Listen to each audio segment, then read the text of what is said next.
नमस्कार, एक बार फिर से आप सभी का स्वागत है। इस वीडियो के माध्यम से मैं एक सुप्रीम कोर्ट का आया हाल ही का जजमेंट आप लोगों के साथ शेयर कर दूंगी, जो पति लोगों के लिए बहुत यूजफुल है। यूजफुल इसलिए है कि इस मामले में पति को लोअर कोर्ट से सजा हो गई थी, हाई कोर्ट से भी राहत नहीं मिली थी, लेकिन जब मामला सुप्रीम कोर्ट पहुंचा तो पति को राहत मिल गई। जो लोअर कोर्ट और हाई कोर्ट द्वारा आदेश दिया गया था उसे सुप्रीम कोर्ट ने गलत ठहराया, रद्द कर दिया और पति को बरी कर दिया गया। इस मामले में डिटेल में जानते हैं कि क्या था पूरा मामला। इससे पहले मैं आपको रिमाइंड करा दूं, अगर मेरे चैनल पर नए हैं, अब तक सब्सक्राइब नहीं किया है तो प्लीज सब्सक्राइब करके बेल आइकन को जरूर प्रेस करें, ताकि इस तरह की और भी इंफॉर्मेटिव वीडियोस आपको घर बैठे मिलती रहें। संबंधित मामले में पति पत्नी का वैवाहिक जीवन ठीक ठाक चल रहा था। पति इंडिया से बाहर रह रहा था, पत्नी इंडिया में ही रह रही थी। पति का कहना था अपनी पत्नी से जब तक उसके ससुराल वाले या उसका पति ना कहे तब तक वो अपने मायके ना जाए, अपने माँ बाप से मिलने ना जाए। लेकिन पत्नी ने पति की ये बात नहीं मानी और वो मायके चली गई बिना ससुराल वालों की इजाजत के, बिना पति या ससुराल वालों की परमिशन के।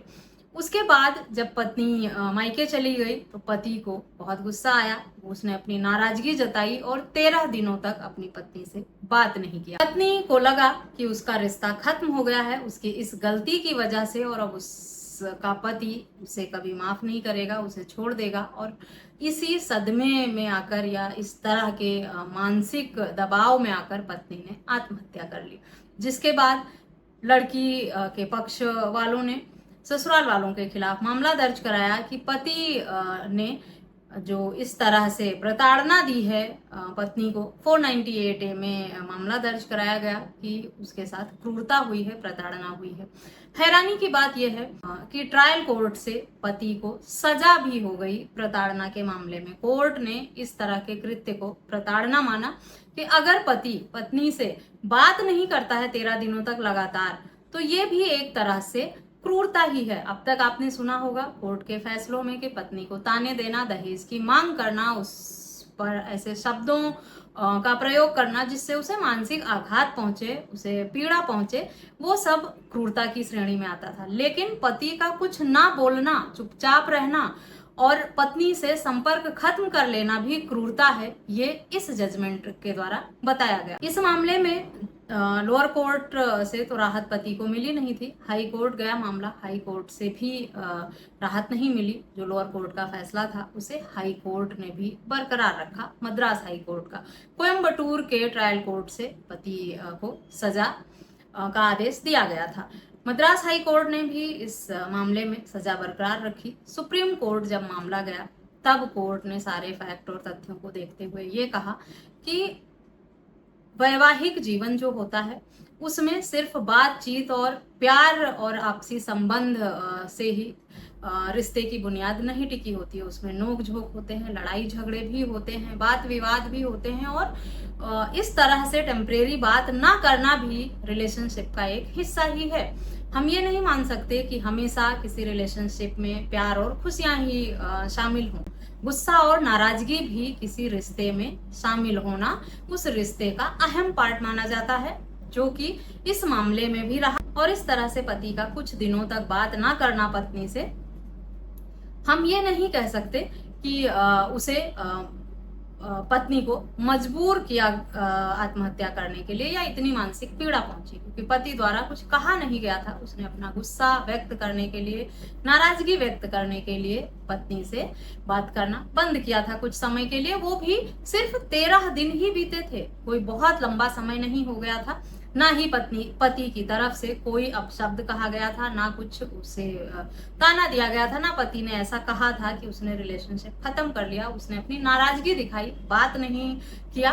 पत्नी ने उन बातों को दिल पर ले लिया और इस तरह से उन्होंने नकारात्मक सोच पैदा की, जो उन्हें इतनी मानसिक पीड़ा पहुंचा गई कि उन्होंने अपनी जीवन लीला ही समाप्त कर ली। इसमें पति के द्वारा कहीं से भी क्रूरता शामिल नहीं है।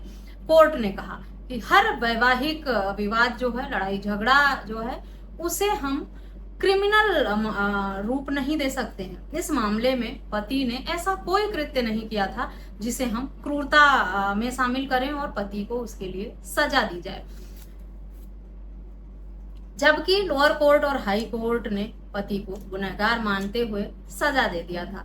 3 साल की सजा हुई थी इस मामले में और 10,000 का जुर्माना लगाया गया था।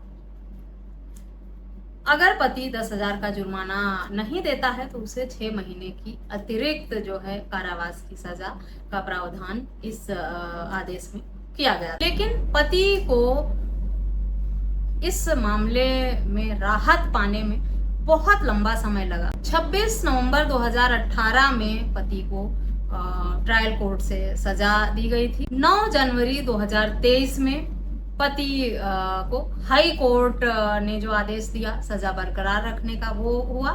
मई 2026 में पति को सुप्रीम कोर्ट से राहत मिली, वो बरी हुआ इस तरह के मामले से। यानी 2018 से 2026 तक पति को बहुत लंबी लड़ाई लड़नी पड़ी इस मामले में, तब जाकर उसे कहीं राहत मिली। इस मामले में सुप्रीम कोर्ट ने ये जरूर कहा है कि हर विवाद को हम क्रिमिनल केस नहीं मान सकते। इस मामले में पति के द्वारा किसी भी तरह की प्रताड़ना नहीं की गई थी, इसलिए 498A के जो इंग्रेडिएंट्स हैं 498A साबित करने के लिए जिस तरह के सबूत और साक्ष्य चाहिए वो इस मामले में नहीं पाए जाते हैं, इसीलिए पति को दोष मुक्त किया जाता है। वो अपराधी नहीं है, उसने पत्नी के साथ किसी भी तरह की क्रूरता या प्रताड़ना नहीं की है।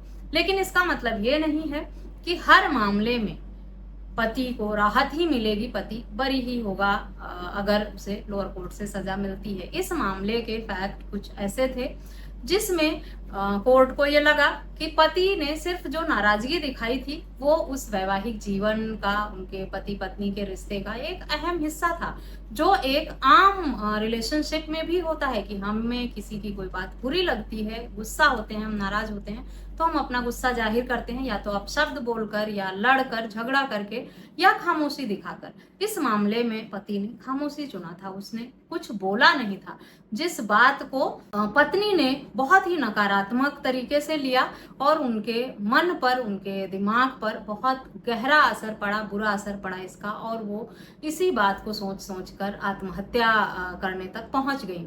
जबकि पति ने उन्हें उकसाया नहीं था। पत्नी के परिवार वालों का जरूर ये कहना था कि जो भी पति की ये हरकत थी इसकी वजह से पत्नी ने किया है, लेकिन 498A को साबित करने के लिए कोर्ट ने जो साक्ष्य, जो सबूत, जो शब्द या जो ताने, जो व्यवहार रखा है उसमें से कुछ भी इस मामले में पति द्वारा नहीं किया गया था, इसलिए उसे इस मामले में दोषी नहीं बनाया गया।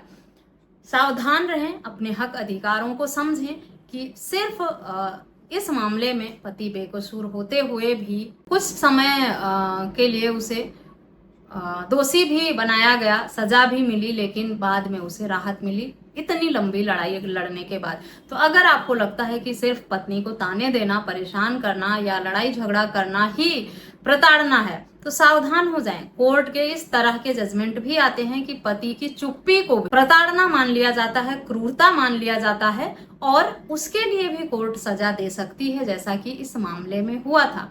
तो अपने पत्नी के साथ व्यवहार बहुत सोच समझ के करें आप। पत्नियों के हक में कानून जो बने हैं उसमें कोर्ट की तरफ से बहुत सख्त आदेश होते हैं, सख्त सजा का प्रावधान भी है और पत्नियां अपने हक अधिकारों का उपयोग भी अब बहुत अच्छे से करना जानती हैं।